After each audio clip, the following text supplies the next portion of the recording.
On va réfléchir ensemble sur la phrase qui va apparaître maintenant, où il est dit que la vie n'est pas toujours facile, mais est-ce vraiment un problème? Déjà, sur la première partie de cette phrase, la vie n'est pas toujours facile. On fait l'unanimité? Je pense qu'on est au moins d'accord sur ce sujet. La vie n'est pas vraiment facile. Et j'ajouterai pour tout le monde. Parfois, on a des préjugés, on pense que certaines catégories de personnes ont moins de problèmes que d'autres. Je peux vous dire que pour connaître un peu tous les milieux, on a tous nos problèmes. Là, les problèmes font partie de la vie. Et je dirais même que même les chrétiens ont des problèmes. On aimerait parfois que Dieu nous donne un totem d'humilité divin, vous savez, une espèce d'exception céleste. Seigneur, je veux mon totem d'immunité divin. Non, ça n'existe pas, cherchez pas. Dans la panoplie des chrétiens, il n'y a pas ce genre de choses. Il faut tous passer à un moment donné par des problèmes et des difficultés.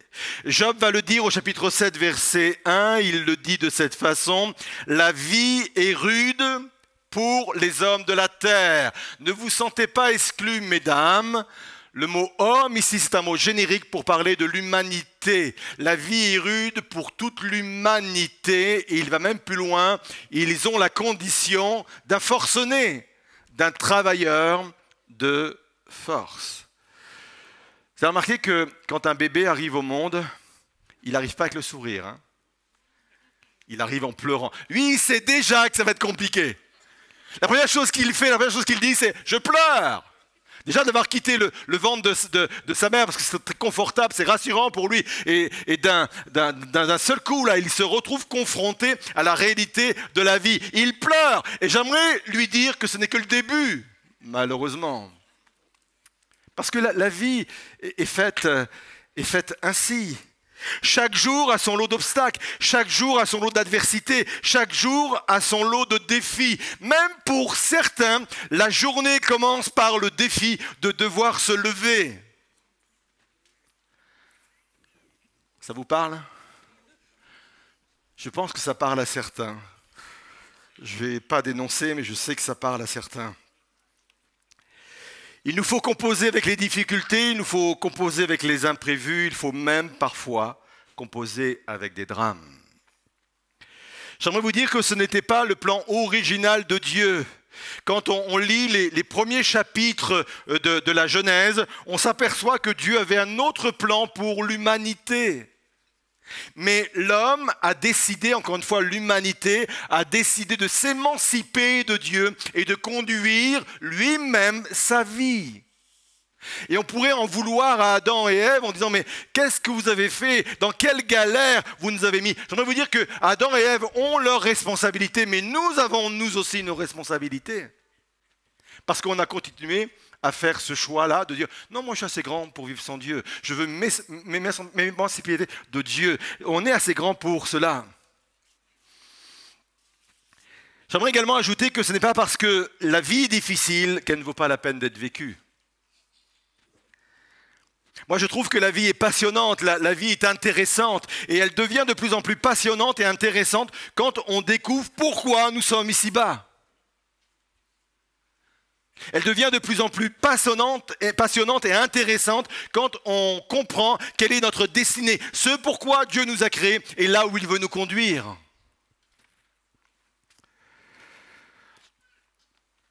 En fin de compte, le véritable problème ne sont pas nos problèmes. Le véritable problème, c'est la façon dont nous choisissons de réagir face à nos problèmes. Certains, dès qu'ils ont un problème, sont défaitistes, se plaignent, se lamentent, se victimisent avec ce « pourquoi moi? Pourquoi ça arrive à moi ?» Plus vite nous allons admettre que les problèmes font partie de la vie, plus vite nous allons en tirer un réel bénéfice. Dieu non seulement veut nous accompagner à travers ces problèmes, mais surtout, il veut les utiliser de façon puissante pour notre bien. Je ne sais pas ce que vous êtes en train de vivre, ce que vous traversez actuellement, mais j'aimerais vous dire que Dieu veut utiliser, ça ne vient pas de lui, les problèmes ne viennent pas de lui, mais il veut utiliser d'une façon puissante ces problèmes pour votre bien et pour mon bien. C'est la raison pour laquelle il faut leur faire face. C'est la raison pour laquelle il faut les affronter. C'est Henry Ford qui a déclaré ceci, il a dit « La plupart des gens consacrent plus de temps et d'énergie à contourner leurs problèmes qu'à essayer de les résoudre. » Bien sûr, quand on peut les éviter, on les évite, mais quand les problèmes sont là, plutôt que d'essayer de les contourner, il faut les affronter. Sans parler du fait que plus tu fuis tes problèmes, plus la solution s'éloigne de toi.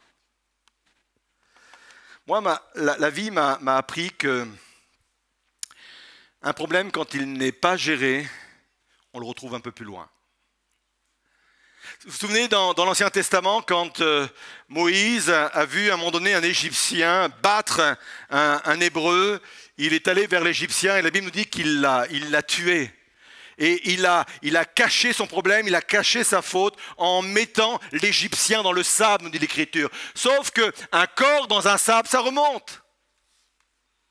Je ne sais pas ce que tu as enterré dans le sable, mais ça va remonter. Toute la poussière qu'on met sur le tapis, à un moment donné, ça va déborder. Les cadavres qu'on met dans les placards, à un moment donné, les portes s'ouvrent, le cadavre tombe. C'est la réalité. La vie est faite comme cela. C'est pour cela que vaut mieux affronter les problèmes qui sont devant nous plutôt qu'à tout prix d'essayer de les contourner. Alors on va répondre à cette question ce matin. Pourquoi faut-il affronter l'adversité? Et j'ai 3 réponses. Premièrement, l'adversité nous fait grandir. Deuxièmement, elle nous fait réfléchir. Troisièmement, elle nous libère. C'est le pasteur Teddy Jakes, c'est Brandon qui, vendredi, pendant notre soirée de prière, a cité cette phrase. Il a dit ceci, quelque chose de très important. « Vous ne pouvez pas grandir sans douleur. Toute croissance nécessite un défi, car la force vient dans l'adversité. » Peut-être qu'on a du mal à comprendre cela, on a du mal peut-être même à l'accepter, mais c'est une évidence. La force vient dans l'adversité. Aristote, le philosophe antique, a dit ceci, l'apprentissage n'est pas un jeu d'enfant, nous ne pouvons pas apprendre sans douleur. Et là, peut-être que ça nous remet en cause en tant que parents vis-à-vis de l'éducation de nos enfants. Je ne suis pas en train de dire qu'il faut éduquer nos enfants à la dure. Je ne suis pas en train de dire que nos maisons doivent devenir des camps d'entraînement, des forces spéciales de commando. Lever le matin à 4 heures, à la trompette, s'il vous plaît. Vous voyez tout ce genre de choses. Je ne suis pas en train de dire cela. Je dis simplement qu'il ne faut pas les surprotéger parce que la croissance ne peut se faire que dans la douleur. Je vais vous inviter à regarder l'histoire de la parabole du fils prodigue peut-être différemment que nous avons l'habitude de le faire. On va faire cette lecture dans Luc 15, verset 11. Il est dit ceci, « Un homme avait 2 fils. Le plus jeune, je fais une parenthèse, le petit dernier. » Est-ce qu'il y a des petits derniers ici? Allez, dénoncez-vous. Allez, dénoncez-vous. Petite dernière, petit dernier, ok. Laissez-nous tranquilles quelques instants, je m'adresse aux autres. Moi, je suis l'enfant du milieu, moi. On est d'accord qu'on n'a pas été élevé comme eux, non? On est d'accord que les méthodes que nos parents ont employées pour les élever, ce n'est pas les mêmes que les nôtres. On est d'accord ou pas? Non, j'ai besoin d'être assuré sur le sujet, c'est pour ça. Alors, les petits derniers, on vous aime. On vous aime beaucoup. Mais c'est parfois aussi une réalité. Donc, je continue mon histoire. Un homme avait 2 fils. Le plus jeune, le petit dernier, dit à son père, « Mon père, donne-moi la part de notre fortune qui doit me revenir. » Et là, je ne comprends pas ce qui se passe là. Alors le père partagea ses biens entre ses 2 fils. Voilà un père qui ne peut rien refuser à son petit dernier. Donne-moi la part d'héritage, donne-moi ce qui me revient. Et le père, au lieu de dire non, non, non, avant il faut que tu bosses, avant il faut que tu apprennes des choses. Au lieu de cela, la Bible dit alors le père partagea ses biens entre ses deux fils. Bref, c'est le maillon faible, c'est un père qui vient surprotéger son dernier. Vous aviez vu cette parabole sous cet angle-là? C'est pour ça que je suis pasteur, c'est pour vous éclairer un peu sur certains sujets. Que s'est-il passé quand ce dernier s'est retrouvé en responsabilité, quand il a été confronté directement à la vie? On va plus loin. Verset 13. Peu de jours après, le plus jeune fils vendit sa part de la propriété et partit avec son argent pour un pays éloigné. Et là, on le voit, je l'imagine, partir, le torse bombé. « À moi la vie !» À moi les belles choses devant moi. Là, il vécut dans le désordre et dissipa ainsi tout ce qu'il possédait. Quand il eut tout dépensé, une grande famine survint dans ce pays et il commença à manquer du nécessaire. Il a donc se mettre au service d'un des habitants du pays qui l'envoya dans ses champs garder les cochons. La conclusion de tout cela, c'est l'histoire d'un garçon qui n'a pas été formé à la vie.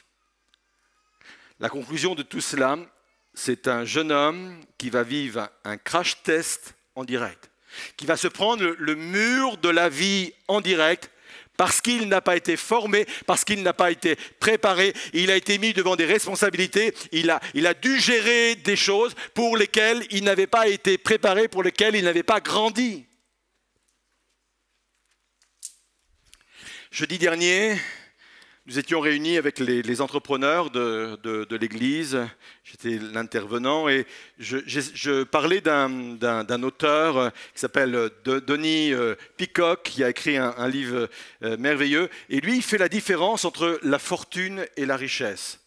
Et il dit qu'avant d'avoir la richesse, il faut avoir la fortune. Et pour lui, la fortune, c'est quoi? C'est les dons qui sont dans chacun d'entre nous, qu'on doit développer. C'est la maturité, c'est l'expérience, ce sont les valeurs. Et il dit, si la richesse vient avant la fortune, on perd la richesse. Et je pense que c'est vraiment une réalité.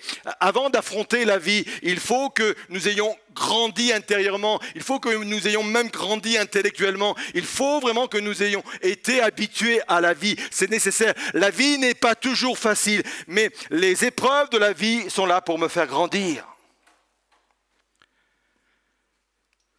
Dieu agit avec nous comme un père responsable. C'est pour cela que Jésus lui-même a souffert en venant sur terre. La Bible dit que bien qu'il fût fils, il a appris les choses par la souffrance.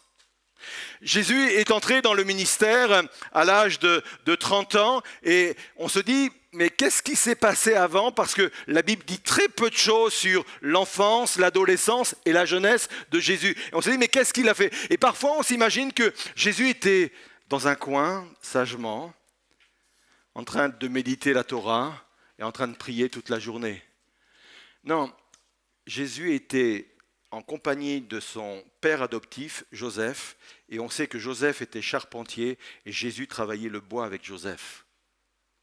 Le Père voulait le former à la vie. Le Père Céleste voulait le former à la vie. Je l'ai raconté il y a quelques semaines de cela, mais moi je pense que Jésus, comme tout homme avec un marteau et un clou, a dû à un moment donné se taper sur les doigts. Non? Pourquoi? Vous allez me dire, mais là vous extrapolez, pasteur. Non, parce que Jésus était parfaitement Dieu et parfaitement homme, et depuis que l'humanité existe, quand un homme a eu un clou et un marteau dans ses doigts, forcément à un moment donné il s'est tapé sur les doigts. Ça marche aussi avec les femmes. Hein. Je suis convaincu qu'il s'est mis des écharpes dans la main, dans la paume, parce qu'il était confronté à la vie. Et quelque part, Dieu ne l'a pas épargné. Le Père Céleste et le Père adoptif ne l'ont pas épargné.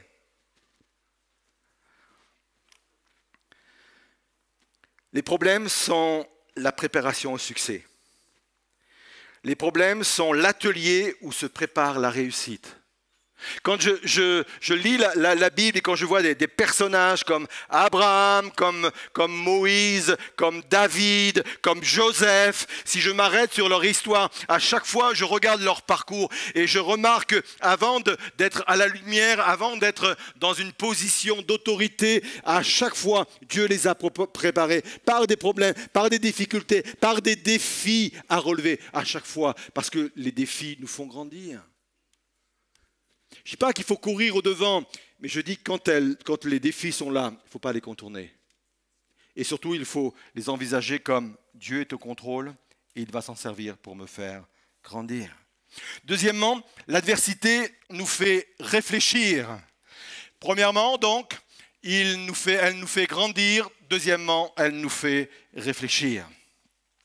C'est le sage Salomon qui a écrit ceci dans le livre de l'Ecclésiaste, au chapitre 7, verset 14. « Au jour du bonheur, jouis du bonheur. » Fort heureusement. Je ne veux pas que vous repartiez de ce lieu complètement découragé. Hein. Il y a des jours de bonheur, il y a des jours de joie, il y a des jours qui sont magnifiques. Au jour du bonheur, eh bien, profite de ce bonheur-là. Mais il est dit, au jour du malheur, réfléchis. On est d'accord que quand tout va bien, ce n'est pas forcément propice à des remises en question, des remises en cause. Quand la vie de David, à un moment donné, s'est écroulée dans une période de souffrance et de persécution, il a écrit entre autres le psaume 119, et dans ce psaume 119, il y a le verset 59 qui dit ceci, c'est David qui parle. « J'ai réfléchi à ma conduite », encore une fois, dans une période de souffrance, de persécution, « J'ai réfléchi à ma conduite et je règle mes pas sur tes commandements. » En fin de compte, ce temps-là a été pour lui, à un moment donné, la possibilité de se réorienter, de se réaligner devant Dieu. Seigneur, je n'ai peut-être pas pensé comme je devais penser, je n'ai pas réagi comme je devais réagir. Seigneur, je veux m'aligner sur tes commandements, je veux m'aligner sur ta parole, je veux m'aligner sur ta volonté. Et cela, il l'a fait dans des moments compliqués. C'est la raison pour laquelle la douleur peut agir comme une protection. La douleur attire notre attention. Moi, je trouve que les maladies les plus sournoises sont celles qui ne développent et ne produisent aucune douleur, aucune souffrance. On la découvre et parfois, quand on la découvre, il est presque trop tard. Et Dieu se sert de l'adversité de la même façon, des souffrances, de la douleur de la même façon. Il l'a fait pour David, c'était nécessaire. À un moment donné, il s'est arrêté, il a réfléchi parce que ça se passait mal, c'était douloureux. Il a réfléchi et il a changé sa façon de vivre. On parlait un instant du fils prodigue. Et le fils prodigue, c'est quand il a touché le fond. C'est quand il s'est pris le mur de la vie, ou que la Bible nous dit qu'il est entré en lui-même, il a commencé à réfléchir, il a commencé à faire le point, et c'est à ce moment-là qu'il a décidé de retourner vers son Père. Il y a l'exemple également dans la parole de Dieu de Jonas, cet homme qui fuit la volonté de Dieu, il va à l'opposé, il prend le bateau, il y a une tempête, je passe sur les détails, les marins le prennent et le jettent à l'eau, et là il va rencontrer son plus gros problème. Le plus gros problème qu'il va rencontrer, c'est non pas une baleine, un gros poisson qui va l'avaler. Il est avalé par son propre problème et son problème va l'emmener au fond de la mer. Et là, au fond de la mer, plus aucun contact, plus de 5G. Non, ça ne fonctionne pas au fond. Plus de relations avec des amis. Plus de relations avec sa famille, il est seul. Et là, il réfléchit, alors qu'il est dans le ventre du poisson et qu'il est au fond de la mer, il réfléchit, il se remet en question. Sur le bateau, ce n'était pas possible. Quand il quittait la face de Dieu, ce n'était pas possible. Mais là, il se retrouve seul pendant 3 jours, et pendant 3 jours, il réfléchit. Et la conséquence de cela, la Bible nous dit que le poisson va le recracher dans la bonne direction. Le poisson va le recracher sur les rives qui vont conduire à Ninive, là où Dieu voulait l'envoyer au départ. Et j'aime vraiment cette image de dire, à chaque fois que je suis capable, au fond de mon problème, avalé par mon problème, à chaque fois que je suis capable de réfléchir, de rentrer dans une réflexion, c'est le moyen d'être recraché dans la bonne direction. D'être réorienté dans la bonne direction. Vous êtes là ?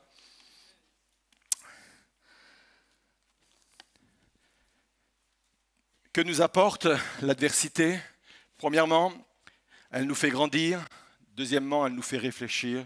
et enfin, elle nous libère. Et pour étayer cela, je vais prendre l'exemple des 3 amis de Daniel. Vous vous souvenez, ce sont des Hébreux. Avec Daniel, ils ont été déportés à Babylone. Il y a un roi qui est là, Nebuchadnezzar. Et ces 3 jeunes s'appellent Shadrach, Meshach et Abednego. Et à un moment donné, le roi de Babylone va ériger une statue et il va ordonner à toute la population de se prosterner devant la statue. Et ces 3 hommes vont dire nous, non. Nous, on ne plie pas le genou devant un Dieu qui n'est pas le nôtre. Nous, on garde nos vies, nos cœurs pour l'Éternel, le Créateur des cieux et de la terre. Ils refusent de se prosterner. Alors, il y avait un décret qui avait été annoncé, quiconque n'obéirait pas serait jeté dans la fournaise, et le roi va appliquer ce décret, il prend les 3 hommes et il les jette dans la fournaise. Et la fournaise, c'est le symbole de l'épreuve, c'est le symbole des difficultés. Et là, ils sont là au milieu de la fournaise. Et le roi, pendant la nuit, est travaillé, et il se dit, mais que sont devenus ces 3 hommes? Il se lève, il s'approche de la fournaise, et là il se pose une question, il se dit, mais on en a jeté 3, et voilà qu'ils sont 4. Et un autre détail, il s'aperçoit qu'ils ne sont brûlés de nulle part, les cheveux sont intacts, les vêtements sont intacts, tout est intact, sauf les liens qui les tenaient prisonniers. La seule chose qui a brûlé dans la fournaise, ce sont les liens. Il y a des bénédictions qui ne peuvent venir que par le feu. Il y a des délivrances, des libérations qui ne peuvent venir que par le feu. Il y a parfois, c'est dramatique dans certains endroits, il y a des feux de forêt. Mais j'aimerais vous dire que pour certaines espèces de conifères, le feu est salutaire. On va mettre devant vous un pain avec des cônes sérotineux et vous pourrez lire l'explication. En fin de compte, ces cônes renferment plein de semences, des riches semences, et ces cônes-là ne peuvent s'ouvrir que sous l'effet d'une forte chaleur. Et quand il y a un feu, c'est salutaire pour cela, parce que ça dégage l'environnement et ils peuvent ouvrir leurs cônes et la semence peut se répandre, et quelques années après, c'est une forêt complète de conifères qui a pris place. Et la vie, c'est exactement la même chose. Il y a des moments où le feu vient libérer. Il y a des moments où les épreuves viennent nous libérer de certains liens, de certaines conceptions de pensée, de certains engagements. Et c'est vraiment important de comprendre cela. Alors la question est fondamentale, hein. La vie n'est pas facile, mais est-ce vraiment un problème? Je vais conclure avec cette idée. On va rester sur cette image des 3 amis de Daniel qui se trouvent au fond de la fournaise. Le roi se lève, il voit un 4e, et voilà ce qui est dit, verset 25. « Eh bien, reprit le roi, je vois 4 hommes sans lien qui marchent au milieu du feu sans subir aucun dommage corporel. Et le 4e a l'aspect d'un fils des dieux. » En fin de compte, il a plus que l'aspect d'un fils des dieux, c'est le Fils de Dieu.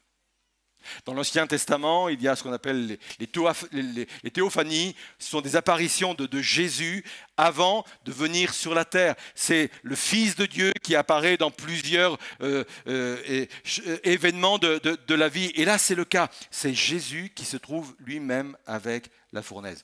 2 choses. La première, je peux être assuré que Jésus est avec moi dans la fournaise. Je peux être assuré que Jésus me rejoint dans la fournaise. Et 2e chose, la Bible nous dit que les 3 hommes ont été sortis intacts de la fournaise. Il n'est pas du tout question du 4e. On ne sait pas ce que le 4e est devenu. Permettez-moi de penser que le 4e est resté dans la fournaise. Pourquoi? Jésus savait que d'autres générations se retrouveraient dans la même fournaise. Jésus savait qu'au fur et à mesure des années, des siècles, plusieurs chrétiens allaient se retrouver dans la fournaise. Et on sait que l'histoire de l'Église a été cruelle sur ce point-là. Et Jésus est là pour nous dire, moi je suis déjà là dans la fournaise et je t'attends le jour où tu en auras besoin. Je n'ai pas forcément besoin de l'appeler, il est déjà là. Je n'ai pas besoin forcément de crier à lui, il est déjà là. Et il m'attend.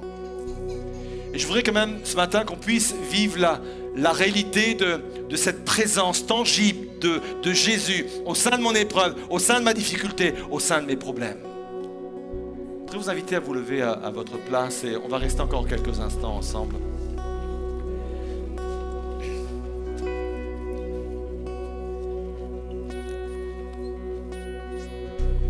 La vie n'est pas facile.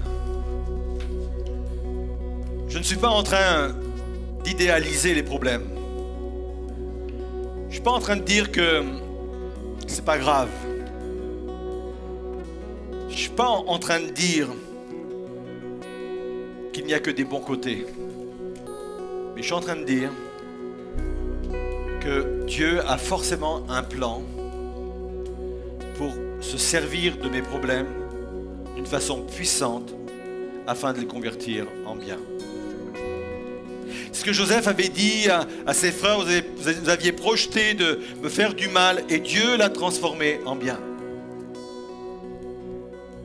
Peut-être que les difficultés, les défis auxquels vous faites face est un moyen que Dieu a choisi pour vous faire grandir et pour que vous puissiez enfin entrer dans votre destinée, être préparé, être formé pour ce que Dieu a prévu pour vous.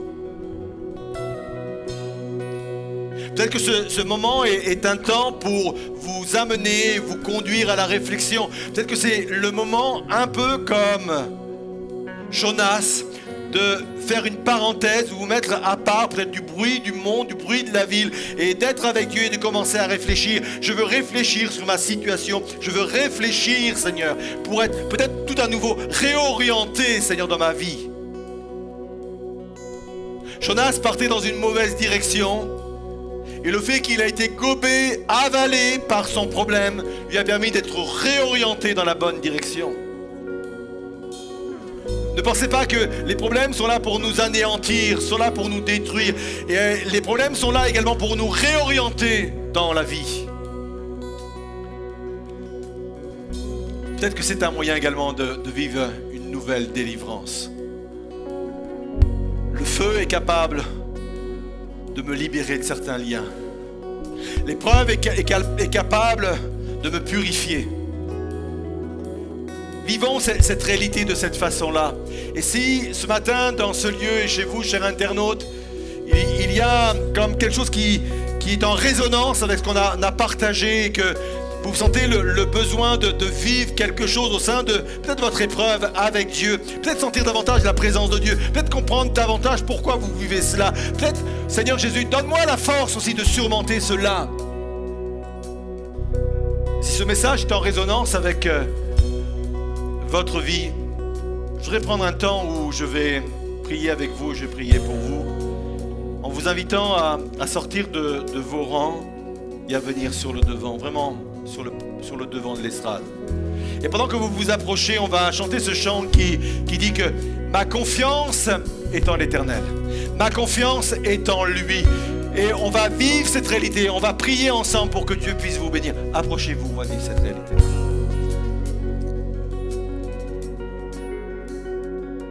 Avant de chanter cette chanson, j'ai à cœur vraiment de vous partager un témoignage.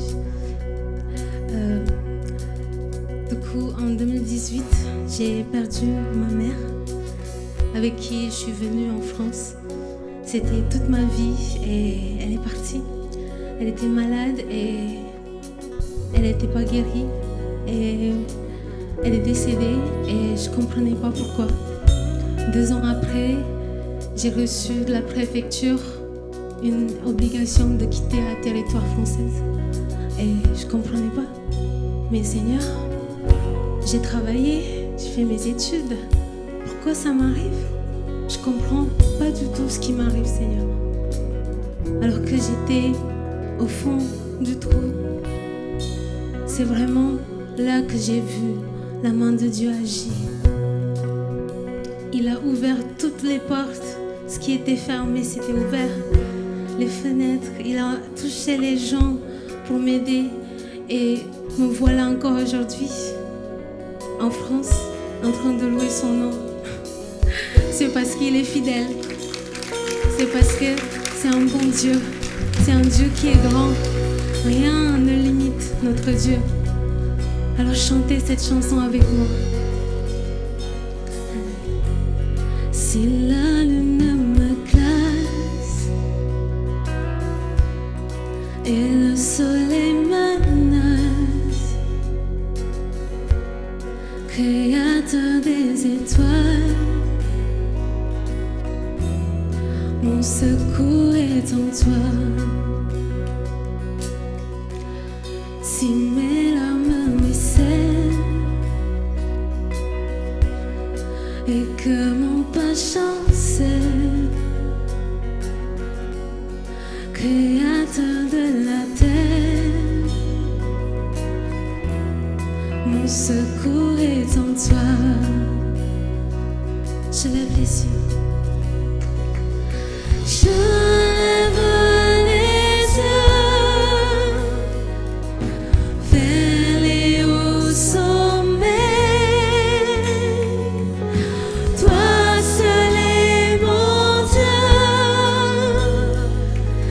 Je proclamerai. Toi seul est ma force. Toi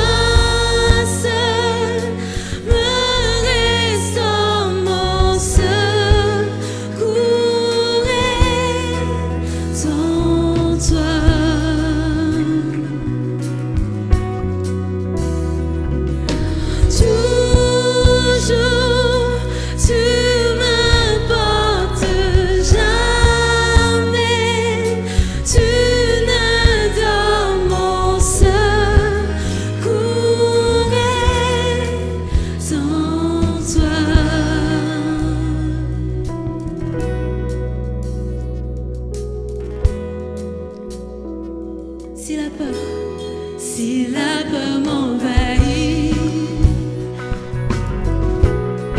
et que mon âme chavire, créateur de la vie, mon secours est en toi. Je lève les yeux.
Seigneur Jésus, je te prie vraiment, Seigneur, de venir au-devant de ceux et de celles qui sont sur le devant ce matin, Seigneur. Tu sais ce qui a fait écho dans leur cœur, tu sais la situation dans laquelle ils se trouvent, ce pourquoi ils se battent, ce à quoi ils font face, tu sais parfaitement tout cela, Seigneur. Rien ne t'est caché, Seigneur, tu ne peux rien ignorer, tu connais toutes choses, Seigneur. Je prie vraiment d'aller à la rencontre de chacun ce matin, Seigneur. De venir te poser devant chacune de ces âmes, Seigneur, pour que chacun ressente à quel point tu es à leur côté, que tu es avec eux, Seigneur. Tu leur donnes la possibilité également de comprendre, Seigneur, même s'ils ne le voient pas maintenant, Seigneur, que tu te sers de ces éléments-là de façon puissante, Seigneur Jésus, pour leur bien, Seigneur Jésus. Je prie qu'ils soient remplis également d'une force extraordinaire, d'une force surnaturelle. Je prie que, Seigneur, là où il y a un découragement, qu'il y ait une puissance ce matin qui se dégage au fond d'eux-mêmes pour qu'ils puissent retrouver le courage dont ils ont besoin, la force mentale, la force spirituelle, la force physique dont ils ont besoin, Seigneur. Je crois que tu peux les transcender, Seigneur Jésus. Je crois que tu peux faire d'eux de nouvelles personnes, avec une nouvelle mentalité, avec une nouvelle vision, une nouvelle considération, un nouvel élan, une nouvelle énergie, Seigneur. Je le crois. Et on proclame ensemble que ta victoire est mon espoir, Seigneur. On proclame ensemble que ton chemin est mon destin, Seigneur. Oh.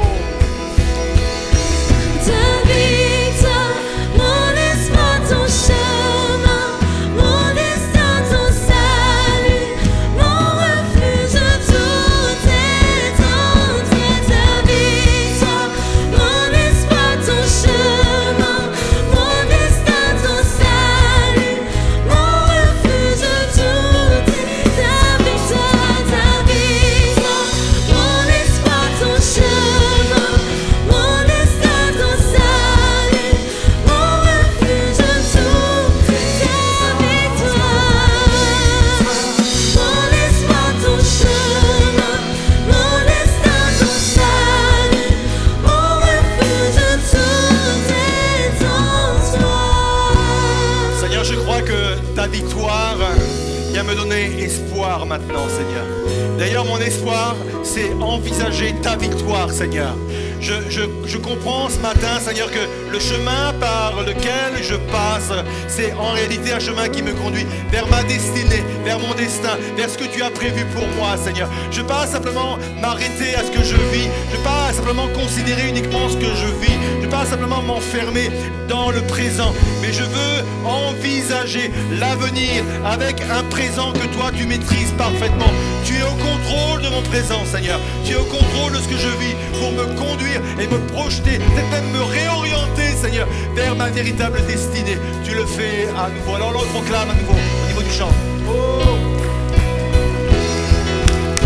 la victoire, Seigneur. J'entends ta